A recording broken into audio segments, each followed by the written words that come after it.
não provocar o Trump me parece uma postura bastante inteligente do Putin. Aliás, muitos mandatários entenderam essa lição, né? Ficar ali provocando, de alguma forma, tentando irritar o Trump, pode levar a algum tipo de medida intempestiva por parte do presidente americano, assim como outros perceberam que massagear o ego do Trump quando você quer arrancar alguma coisa dele também costuma ser algo bastante eficaz em diferentes situações. Aliás, Tanguy, ainda nessa visita ao Reino Unido, o Trump fez uma afirmativa que deixou todo mundo confuso. Ele disse que os Estados Unidos implementarão uma tarifa global base de 15 a 20%. Aí, de novo, Que número, né? entre 15 e 20, alguma coisa assim, etc., sobre os países que não fecharem acordos específicos com os Estados Unidos.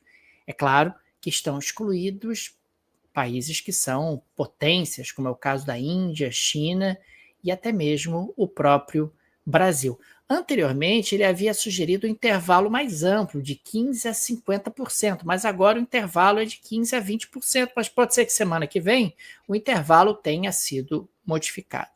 A justificativa é que essa medida busca padronizar o sistema tarifário e evitar a negociação individual com uma quantidade excessiva de países. Mas, meu amigo, quem disse que ia fechar dezenas e dezenas de acordos foi você. Você que arrumou esse trabalho para si próprio e agora está ficando entediado, muito provavelmente, com a grande quantidade de países que vão ali atrás dos Estados Unidos para fechar algum tipo de acordo. Isso não faz nenhum sentido. Quer dizer, você vai tarifar todo mundo da mesma forma, 15% a 20%. Vai tarifar todos os produtos da mesma forma. Isso só faz algum sentido se o seu objetivo é arrecadatório. Eu quero arrecadar o mais rápido possível, através de uma medida simples como essa, uma medida que pode proporcionar um reforço aos cofres públicos americanos. Agora, do ponto de vista econômico, isso é um desastre, porque desorganiza uma série de setores.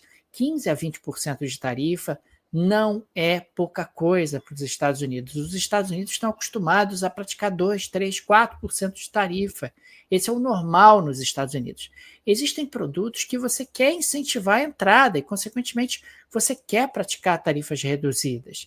Existem produtos que você não vai produzir e você não quer produzir. E tudo bem, além do fato dos Estados Unidos estarem jogando pela janela algo que foi fundamental para eles nos últimos 30 anos. O PIB americano foi multiplicado algumas vezes por conta justamente de um comércio eficiente, azeitado e liderado pelos Estados Unidos. E uma coisa que é importante acrescentar nessa análise aí, Daniel, é que o americano ele está acostumado a inflação muito baixa, né? Os brasileiros, gente, se a inflação chega ali a 5%, 4%, a gente meio que, né, pra gente não é algo tão estranho assim. Quem viu a década de 80, então, consegue lidar com isso com um pouco mais de resiliência. Agora, no momento em que isso começar a gerar uma inflação um pouco mais alta nos Estados Unidos, me parece que a consequência política para o Trump pode ser complicadíssima, né? É verdade. Aliás, eu disse no episódio de hoje mais cedo aqui do Petit Jornal, e repito, o impacto inflacionário ainda não foi sentido. Em primeiro lugar, porque muita gente antecipou compras e, consequentemente, reforçou seus estoques no mercado americano. Tem muita empresa que consegue vender produtos ainda a preços competitivos porque foram importados sem tarifas. E segundo, por conta dessa indefinição, algumas empresas, aliás, muitas empresas, optaram por não repassar o impacto sobre os preços, porque afinal, né, a tarifa pode recuar, etc. Eu não quero perder market share, eu não quero perder espaço aqui no mercado americano, mas, como disse o Paul Krugman, inflation is coming, quer dizer, o impacto inflacionário das tarifas vai ser sentido nos Estados Unidos em algum momento no futuro e não tende a ser pequeno. E hoje a gente teve um dia curioso na Europa, né, Daniel? Aparentemente os europeus estavam ali meio avaliando qual foi o impacto do acordo. Que bom que teve acordo. Aliás, foi esse o clima que eu trouxe hoje de manhã, né, no episódio, no bate-papo 898, né, que a gente gravou na segunda-feira de manhã. A Europa ela estava meio celebrando o fato de que teve o acordo, mas meio olhando para o acordo, falou assim, pô, mas também não foi lá essas coisas. Parece que os mercados refletiram isso ao longo do dia de hoje, né, Daniel? É verdade, tem que no início do dia a assinatura do acordo foi um alívio, muita gente ficou eufórica, olha que coisa boa, estamos eliminando um elemento de incerteza, e você teve ali uma valorização no geral das bolsas europeias nas primeiras horas dessa segunda-feira. Entretanto, ao longo do dia o pessoal começou a cair na real e começou a enxergar que o acordo não era bom. 15% de tarifa para os produtos europeus, 15% de tarifa base para os europeus no que diz respeito aos produtos que entram nos Estados Unidos, é muita tarifa. É claro que você vai ter muito menos comércio entre Europa e Estados Unidos, isso vai desacelerar a economia europeia, uma economia europeia que depende bastante das exportações para o mercado americano. Além disso, você teve ali os europeus sinalizando compromissos bilionários de investimentos nos Estados Unidos, compromissos bilionários de compra de energia americana e de produtos de defesa, de armas dos Estados Unidos, e isenções muito limitadas, né? Isenções que não vieram no setor do aço, no setor do alumínio, também nos produtos farmacêuticos, consequentemente, o pessoal foi caindo na real, e no final do dia as bolsas todas já estavam em queda. A bolsa alemã, francesa, a bolsa italiana, espanhola, portuguesa, todas caíram no dia de hoje, ao final do dia, por conta dessa percepção de que o mundo não será mais como era antes e a Europa não terá as mesmas possibilidades de crescimento que tinha antes. E esse é um aspecto que a gente tem batido muito aqui no Petit Jornal. Tarifas serão praticadas pelo governo americano, por mais que o Trump recue, ele não recua para o patamar inicial. O comércio mundial vai desacelerar e o comércio foi a grande alavanca do crescimento mundial ao longo dos últimos 30 anos. Então a economia mundial vai crescer menos, vai ser menos eficiente, vai ser mais cara, e essa conta, mais cedo ou mais tarde, acaba chegando, e me parece que é um pouco isso que os mercados ao longo do dia foram se dando conta. Daniel, eu queria começar falando sobre o Trump dando recado para Vladimir Putin. A questão, Daniel, é que no dia 14 de julho, a gente falou bastante sobre isso aqui, Donald Trump colocou um prazo para o cessar-fogo entre Rússia e Ucrânia. Ele falou, primeiro assim, voltando lá atrás, ele disse que ia resolver a guerra em 48 horas. Né? Aí depois ele falou que tinha conseguido uma trégua de 30 dias, que até hoje a gente não viu. Isso foi em fevereiro, né? Fevereiro para março ali, consegui. Trégua de 30 dias, consegui. Tá? Nunca aconteceu. Aí no dia 14 de julho, tem 2 semanas, portanto, ele falou que estava estabelecendo um prazo de 50 dias para o cessar-fogo definitivo entre Rússia e Ucrânia. Quer dizer, definitivo, no sentido de ter um cessar-fogo para começar a partir dali uma negociação de um acordo definitivo de paz.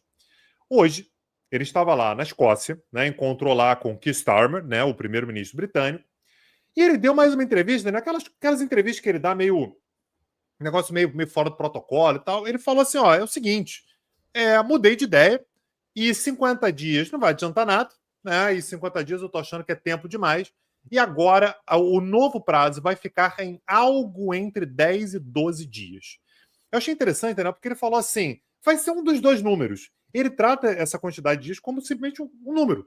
Era 50, agora é algo entre 10 e 12. Aí vamos para fazer as contas, né, Daniel? 50 dias depois do dia 14 de julho era dia 2 de setembro. Então, o prazo que Putin tinha para fazer a paz na Ucrânia era 2 de setembro. Agora, quando ele fala em 10 a 12 dias a partir de hoje, ele está falando em algo entre 7 e 9 de agosto. Então, ele tirou aí quase um mês. Quase um mês do prazo de 2 de setembro para algo entre 7 e 9 de agosto. E aí ele vem com aquelas frases, né, que parecem umas frases de criança, de 6 anos, né? Estou decepcionado com o presidente Putin. Estou decepcionado. E muito ruim. Não quero fazer isso com a Rússia. Amo o povo russo. Não quero fazer isso. Não quero colocar sanções. Eu amo o povo russo, mas a Rússia não está me dando alternativas.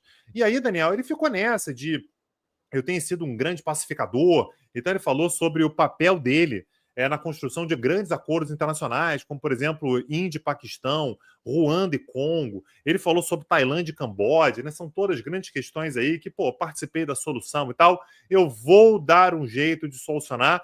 Mas o fato, Daniel, é que, de novo, ele colocou um prazo que não tem qualquer tipo de materialidade. A gente falou sobre isso na semana passada, Daniel, que a posição do Putin com relação ao Trump é uma posição de não ficar provocando.